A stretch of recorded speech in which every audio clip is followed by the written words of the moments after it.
Ne haber? Taş yok mu lan taş? Şöyle kafanı ortadan ikiye kıracak bir taş. Ne yapıyorsun sen ya? Oğlum Ateş. Bitireceğim seni. Aa, kıza bak ya. Biz bir tebrik bekliyoruz. Bir boyuna sarılmalar, sevgi gösterileri, alkışlar, şak şak ne bileyim yani. Arkadaş kafamıza taşıyoruz ya. Sen bana bak. Sen görev ayağında neredeydin? Erbil'deydim. Nazlı, başıma öyle şeyler geldi ki. Bir bilsem var ya az kalsın öldüreceklerdi beni ha. Ne geldi canım? Ne geldi balım? Ne geldi minnoşum, ne geldi? Bir dakika ya, sen neyi ima etmeye çalışıyorsun? Seni aradım Ateş. Bir kadın çıktı telefona. Kimdi o kadın? Kadın.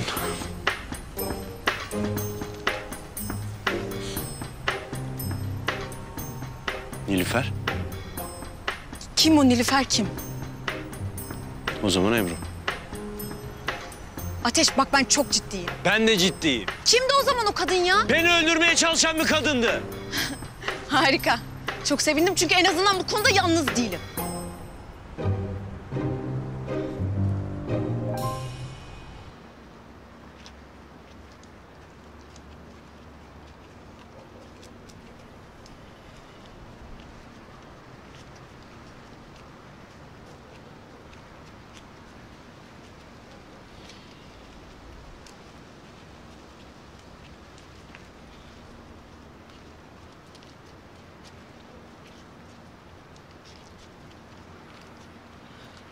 Dönelim mi artık?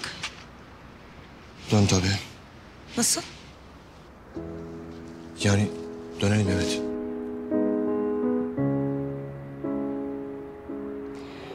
Eğer söylemek istediğin bir şey varsa...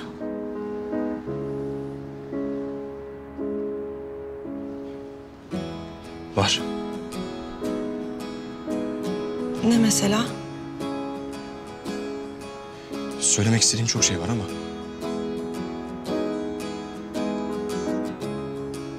bir geceye sığar mı bilmem. Sen sığdığı kadarını söyle. Geceye neler sığarmış.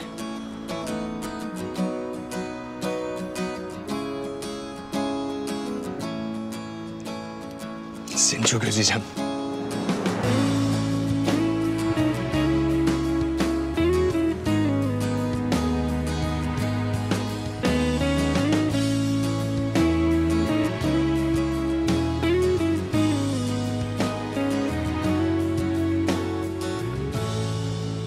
Bu kadar mı? Daha ne olsun? Tamam. Görüşürüz o zaman. Arada falan ararsın. Ararım tabii.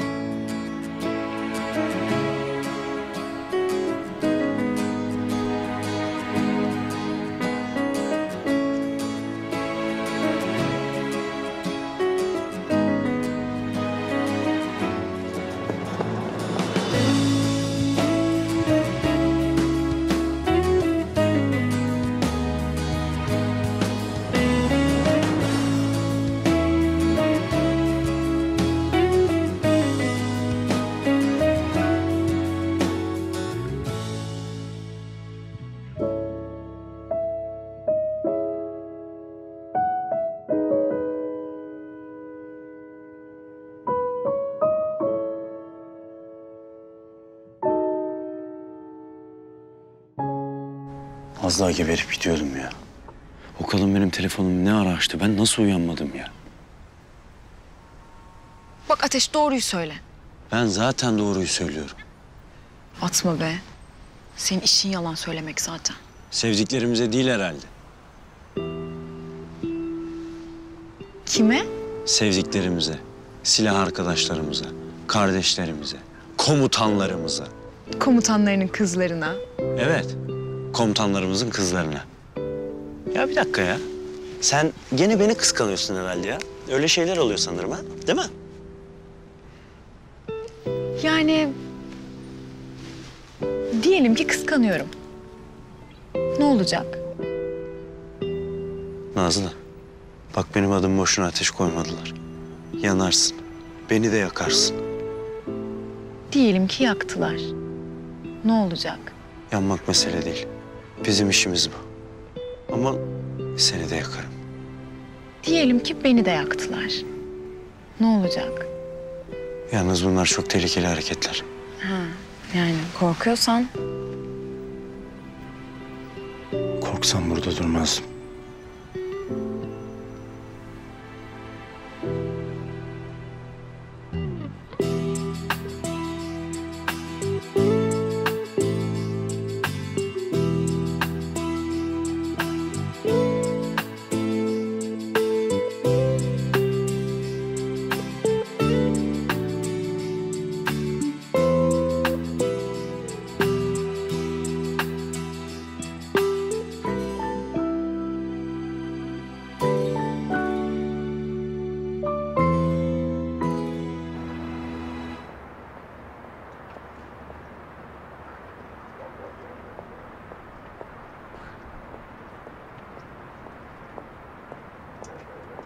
Yavuz.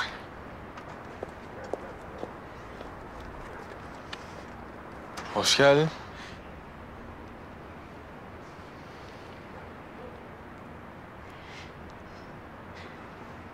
Çolağı yakalamışsınız. Biraz zor oldu ama başardık.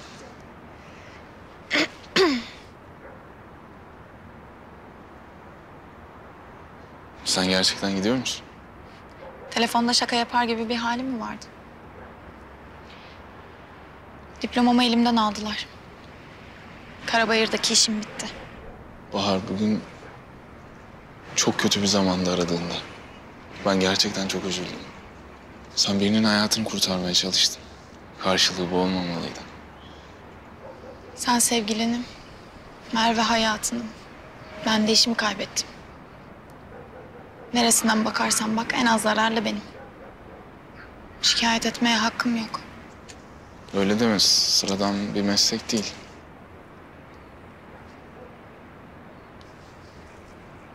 Ne bileyim, küçükken anneme bakıp imrenirdim hep.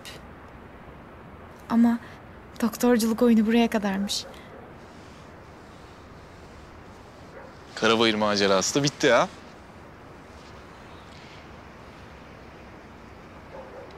Biliyor musun alışmaya başlamıştım. Hatta sevmiştim bile. Merak etme, biz buradayız. Gözün arkada kalmasın. Söz mü? Söz.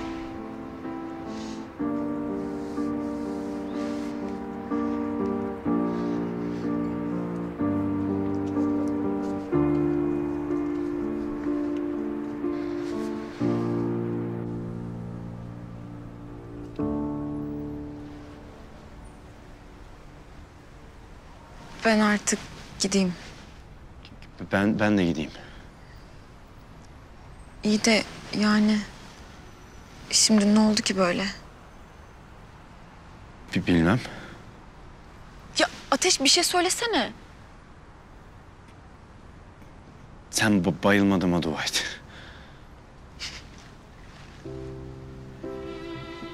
Tamam o zaman. Araşırız.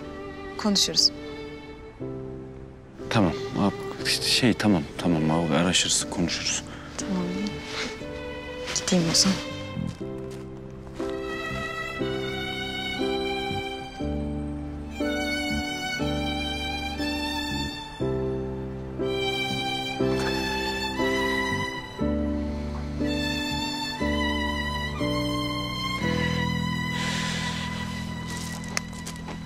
Salak ya.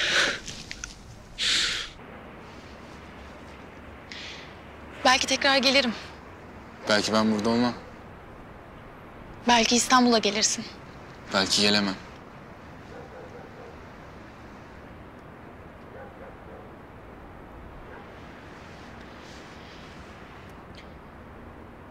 Sana bir şey soracağım ama samimi cevap vereceksin. Sor.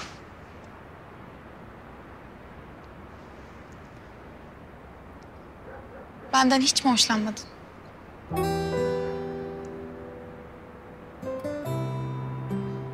Bahar, 29 yaşındayım.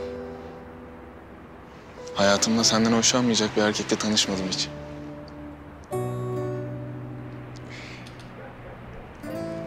Yani hoşlandın.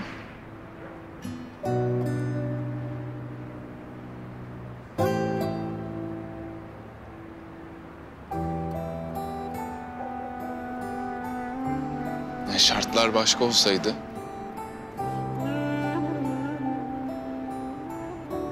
sevdiğim bir kadın ölmemiş olsaydı mesela. Ya da bundan ben kendimi suçlamasaydım. Kendimden bu kadar nefret etmeseydim. Her gece ölmeyi istemeseydim. Emin ol hayatımın tek amacı kalbine girmek olurdu.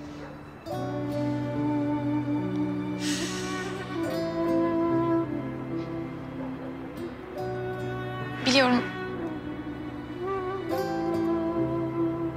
Bize bir şans veremez misin?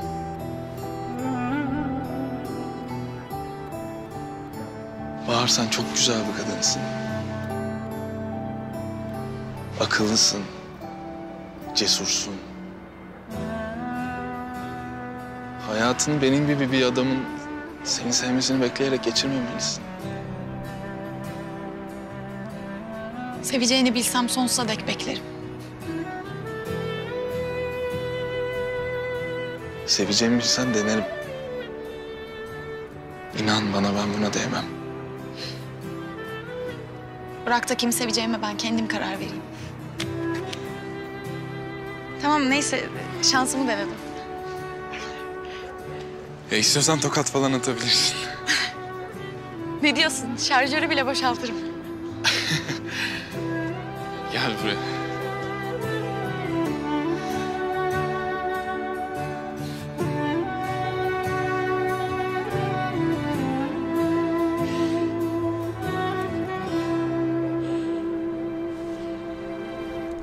Bakarsın bir gece ansızın gelebilirim.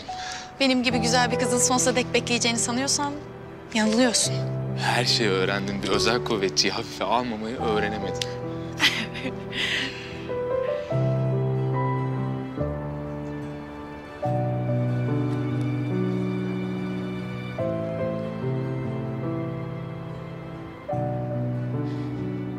Hoşça kal Sarı Komutan. Hoşça kal doktor hanım.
Ne sırıtıyorsun lan sen? Kim sırıtıyor? Sen. Ne alakası var ya? Ne izliyorsunuz? Amerikan futbolu.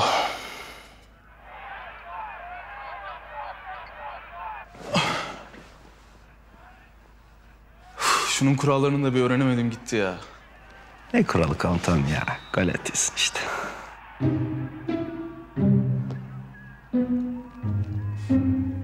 Ne sırıtıyorsun sen? Kim sırıtıyor? Sen. Sırıtıyor değil mi komutanım? Ne bok yedin lan sen? Hiç, ne boku ya? Hiç değişinde bile meymenet yok. Şuna bak. Belli komutanım belli. Bir halt yemiş bu.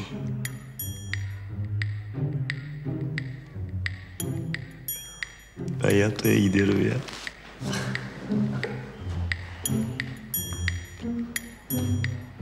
Adama bak ya.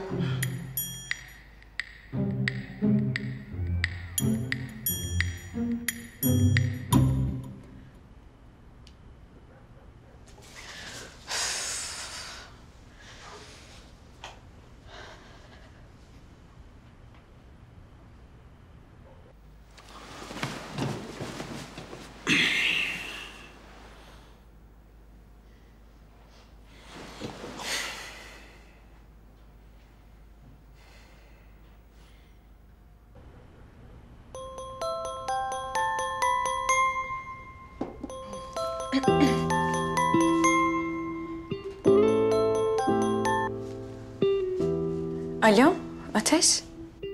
Ya beni uyku tutmadı. Sorma ya. Beni de tutmadı. Biz bu gece ne yaptık? Vallahi bilmiyorum ne yaptık. Sen pişman mı oldun yoksa? Hayır, pişman olmadım ama en nihayetinde komutanımın kızısın. Kendime yakıştıramıyorum. Ne demek şimdi bu Ateş? Kıvıracağım mı yoksa? Vallahi öpmeden önce düşünecektin onu. Gidip komutanımla konuşacağım. Ne? Saçmalama Ateş, ne diyeceksin? Böyleyken böyle diyeceğim. Babam öldürür seni. En kötü ihtimalle sakat bırakır. Gerçekten konuşacak mısın? Beraber konuşalım. Tamam. Olur. Beraber. Oh be, rahatladım. Tamam o zaman. Sana iyi geceler. İyi geceler.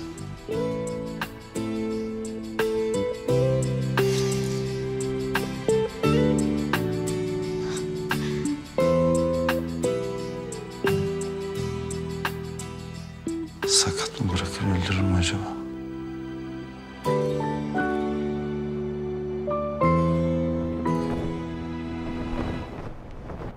Abi bir sıkıntı yok değil mi kıyafette? Yok yok. Çakı gibisin maşallah. Eyvallah abim. Koskoca Özel Kuvvetler Komutanı geliyor. Benim dizlerim ufak bir titriyor vallahi. Ne yapacaklar ya? Madalya falan mı verecekler acaba? Ben madalya falan istemem.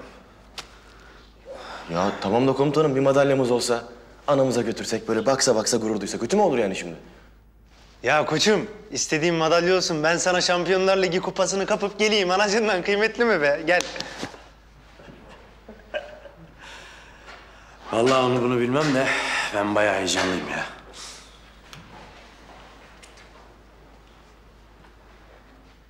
Herkes hazır mı? Hazırız komutanım. Hadi o zaman.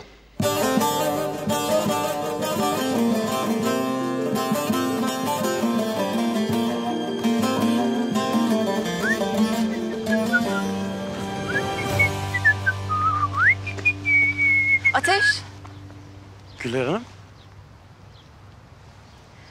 biraz konuşabilir miyiz? Tabii, buyurun. Kızımla aranızda bir şeyler olduğunu biliyorum. Evet, aramızda bir şeyler var ama... Yani öyle sizin sandığınız gibi değil. Yani kötü bir şey yapmadık, terbiyesiz bir şey yapmadık. Ona bir şüphem yok. Nazlı'ya da sana da güvenim sonsuz. Zaten Erdem Yarbay'ıma da arz edecektim. Beraber arz edecektik. İşte ben de onu diyecektim. Erdem öğrenirse ne olur hiç düşündün mü? Kızar mı? Hayır, kızmaz. Hatta belki sevinir bile. Seni ne kadar sevdiğini ben biliyorum. Ama seni burada tutmaz. Tutamaz. Belki başka bir birliğe gönderir. Nazlı'dan ayırmaz ama arkadaşlarından ayırır. Bunu bil istedim sadece. Bir seçim yapmak zorundasın Ateş. Ya Nazlı, ya arkadaşlarım.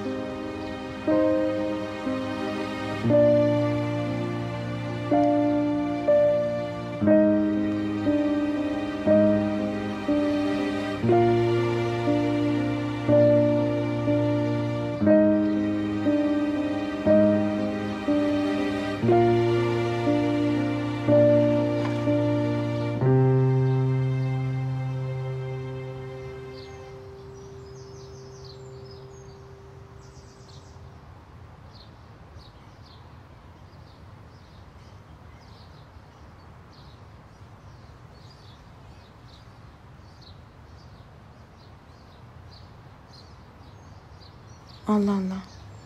Ateş niye gelmedi ki hala?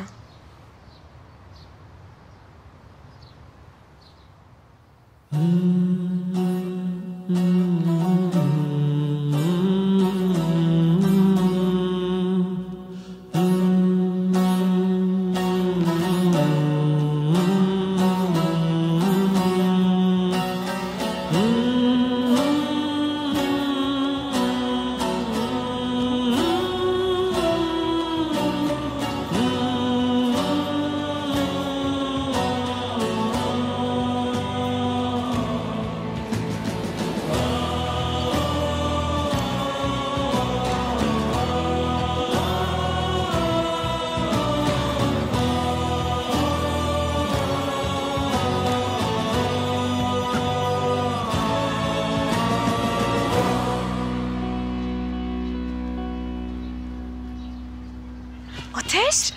Ya neredesin sen ya? Babamla konuşacağız değil mi?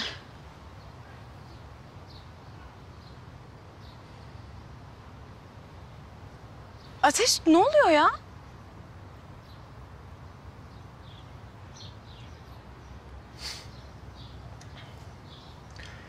Bizden olmaz be Nazlı. Ne? Ne oluyor şimdi? Niye kıvırıyorsun? Hani konuşacaktık babamla?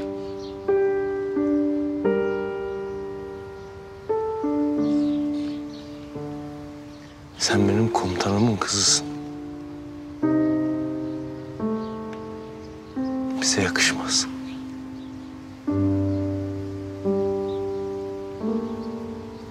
Laf ederler.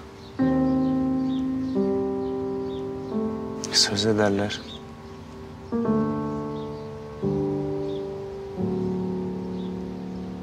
Sana laf gelir. Komutanıma laf gelir. Üzülürüz.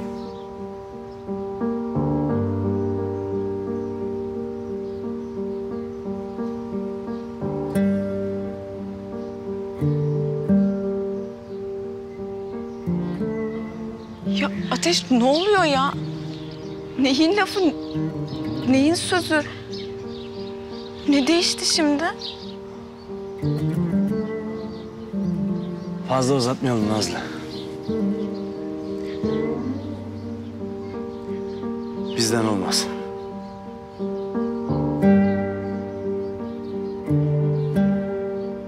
Bu yolun sonunda ışık yok.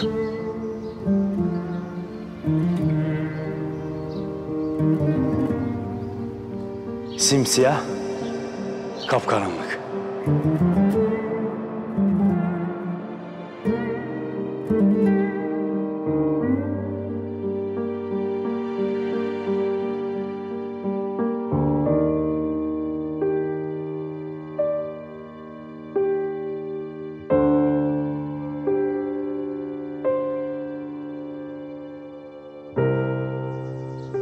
Dua et, Türk askerisin.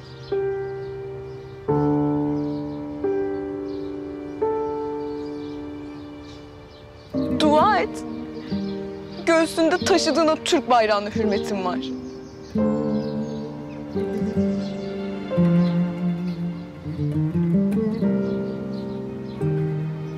Yoksa basardım tokadı.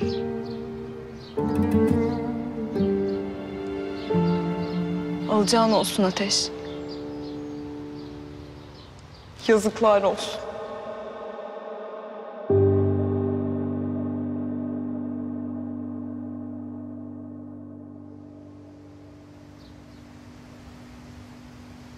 Komutanım, Özel Kuvvetler Komutanı Nizamiye'den giriş yapmış.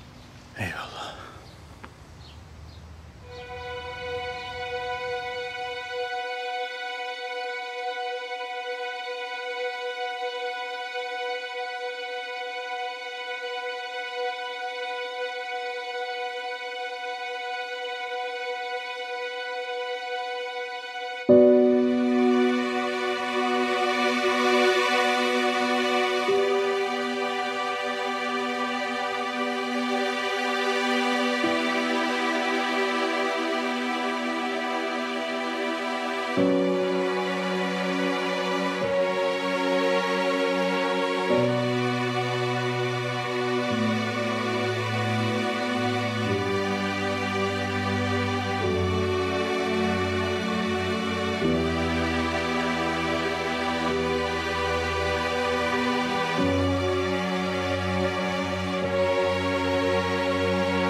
Rahatla dinleyin.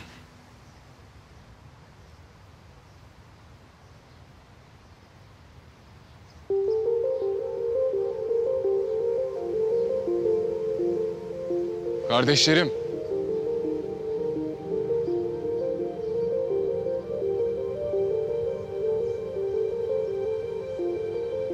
Sizi tanıdığım için ne kadar şükretsem az. Biz beraber bir yola çıktık. Allah'ın izniyle başımız dik, alnımız ak. Bugün buradayız. Burası Anadolu. Burada kavga bitmeyecek. Çolak gidecek, Topal gelecek. O gidecek, başkası gelecek. Ama biz kıyamete kadar burada olacağız.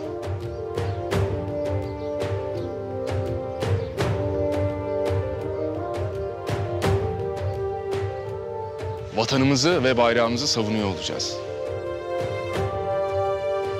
Bugünden sonra da başımıza ne gelirse gelsin, başımız hep dik olacak. Şartlar ne olursa olsun. Ülkemize hizmet etmeye devam edeceğiz.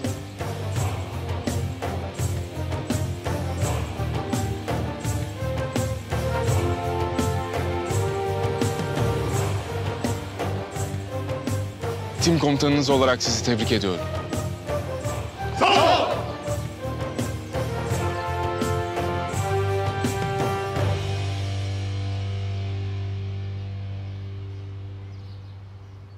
Dikkat!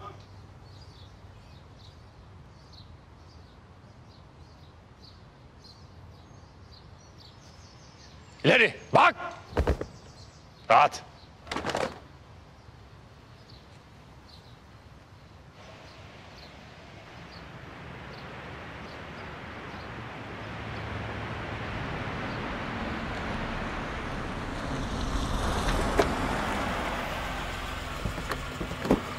Dikkat!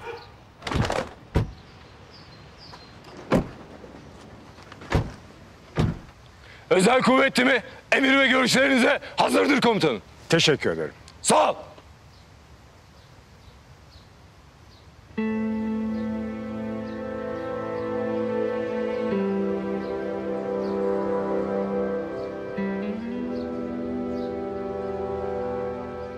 Merhaba arkadaşlar. Sağ ol. İleri bak. Beni rahatla dinleyin. Kahraman Türk evlatları. Bize bir söz verdiniz. Ve bir özel kuvvet askeri gibi canınız pahasına verdiğiniz sözü tuttunuz. Bu vatan sizinle gurur duyuyor. İçinde bulunduğumuz bu asimetrik savaşta yiğitliğiniz sayesinde düşmanlarımıza korku salıyoruz.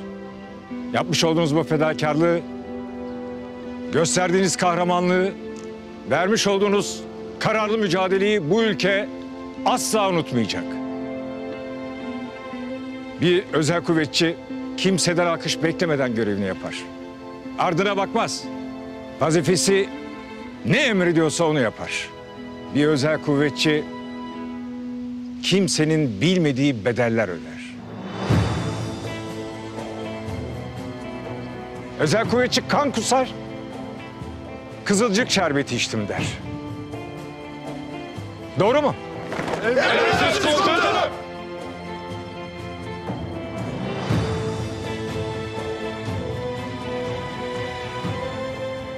Yavuz,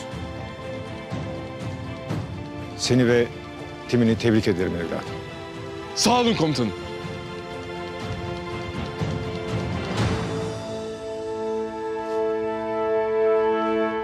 Bundan sonraki hayatınızda başarılar dilerim. Allah'a emanet olun. Sağ ol.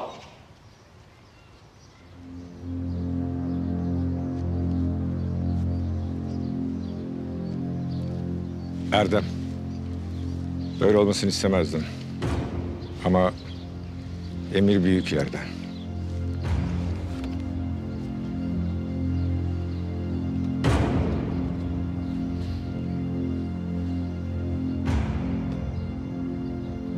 Dikkat!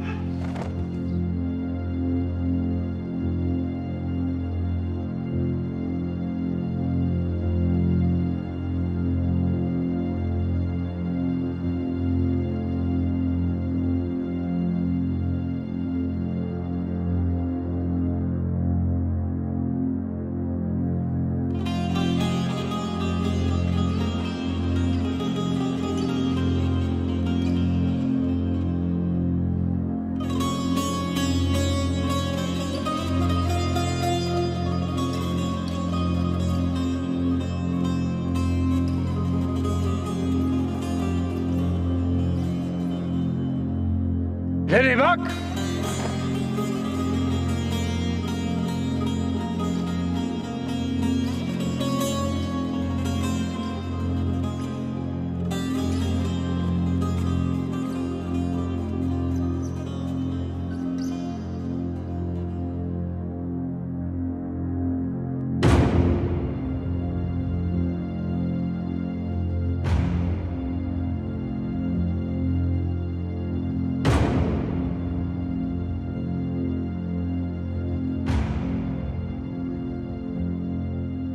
Komutanım.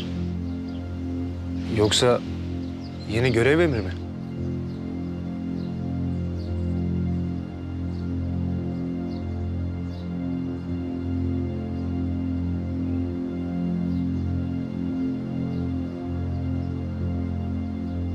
Arkadaşlar.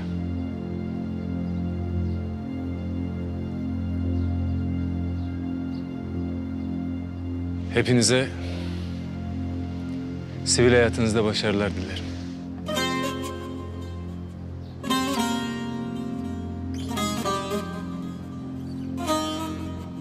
Askeriyeden ihraç edildik.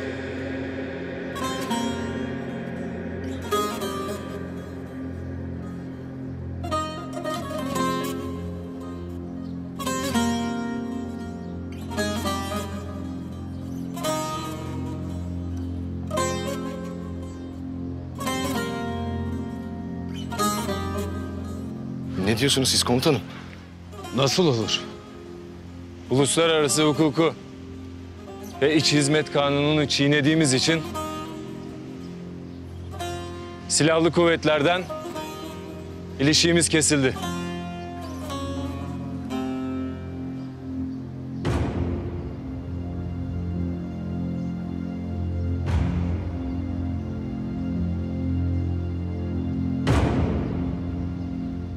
Ordudan atıldık.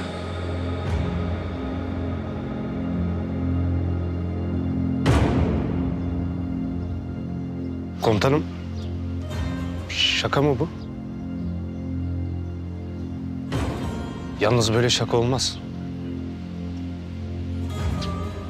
Bakanlıktan göndermişler. Biliyordum böyle olacağını.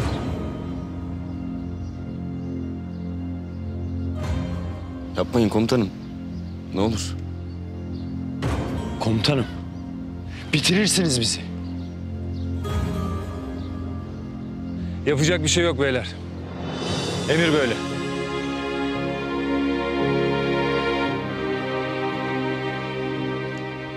Şimdi herkes üzerine zimmetli silah, teçhizat, malzeme ne varsa gidip teslim etsin.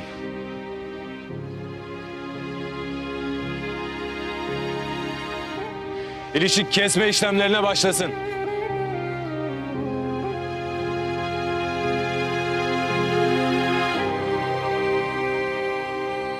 Sonra da üniformalarınıza veda edin.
Nasıl olur ya? Mahkemeye mi gitsek lan? Saçmalamayın. Yabancı askeri bir üsse girdik. Devletimizi zor durumda bıraktık. Dalmayıp ne yapacaktık komutanım? Teröristi koruyorlardı.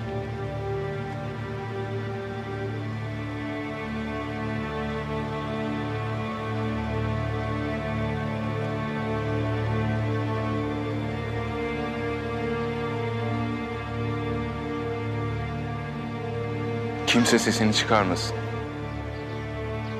Olan oldu.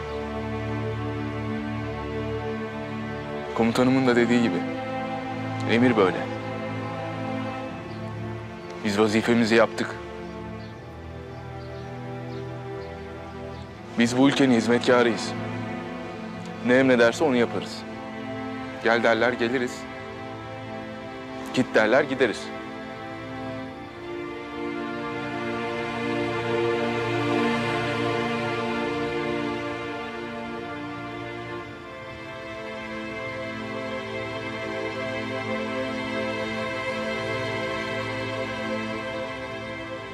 Keşanlı nerede? Buradaydı komutanım.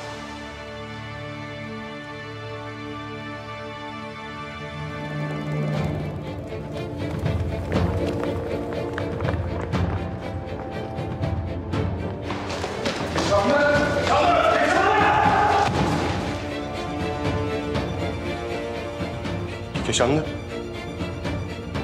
Komutanım.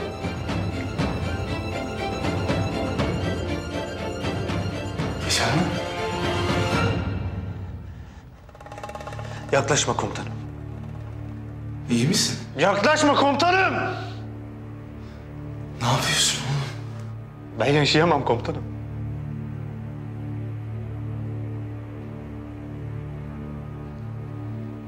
Üniformam olmadan yaşayamam.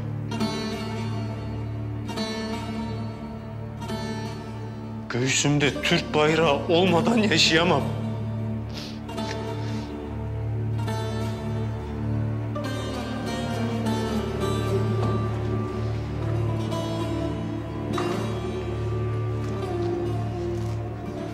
Nişanlı. Kardeşim. Bırak silah.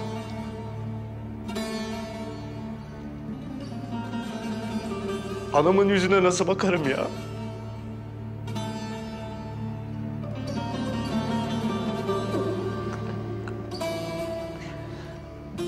Babamın mezarına nasıl gideceğim?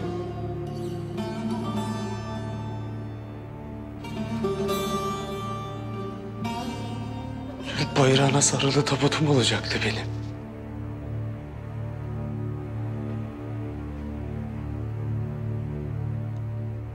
Arkamdan nasıl şehit olduğumu anlatacaklardı. İhraç edilmek nedir komutanım? Allah'tan reva mı ya?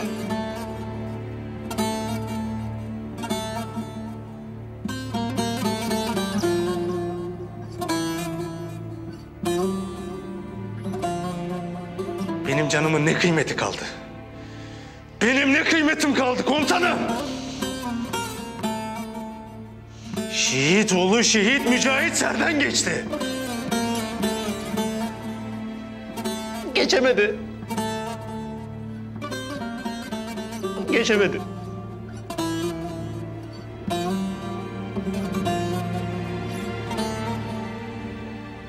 Serden de geçemedi.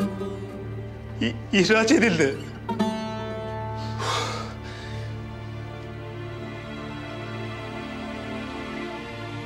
Keşan. Komutanım. Keşan.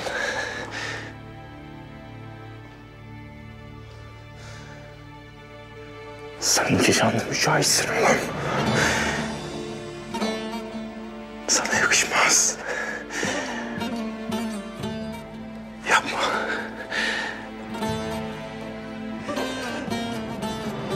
Kurban olayım yapma oğlum.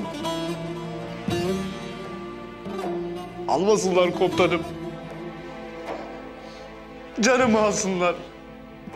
Canımı alsınlar komutanım. Üniformamı almasınlar.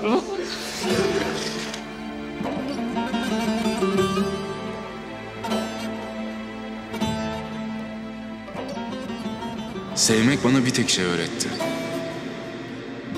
O da karşılık beklememek. Ülkemi hep sevdim. İnsanları sevdim. Birlikte yaşamayı sevdim. Onun için mücadele etmeyi sevdim. Onları huzurlu bir ülke bırakmak için gece gündüz çarpışmayı, uykusuz kalmayı, aç kalmayı sevdim.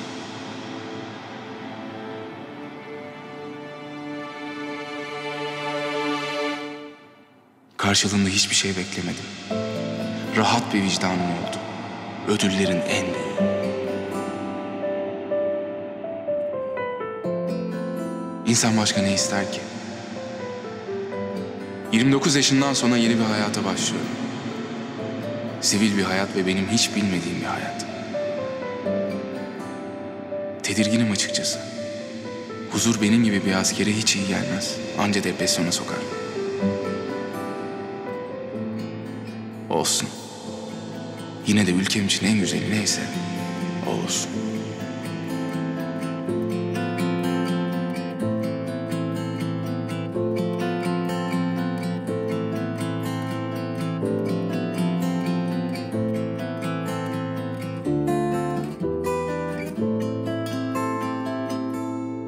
Merhaba Bahar Hanım. Merhaba. Babam burada mı? Evet, önemli bir görüşmesi vardı. Ben geldiğinizde haber vereyim. Siz oturun lütfen. Babanı kurtarmak istiyorsan dediklerimizi aynen yapacaksın. Yabancı üsse girmeleri birilerini çok kızdırdı. Bütün terör örgütlerini tek çatı altında toplayıp yeni bir saldırı başlatacağız. Bunun için ciddi bir silah yardımı aldık bile. Çolağı mumla arayacaklar. Yeni bir savaş başlıyor. Türkiye yenilecek. Parçalanacak. Başka çaresi yok. Hemen hazırlıklara başlayın. Haberleşiriz.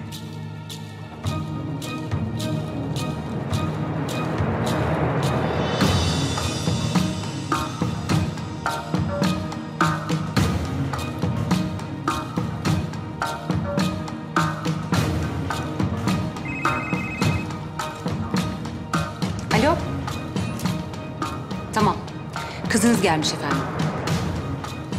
Gelsin.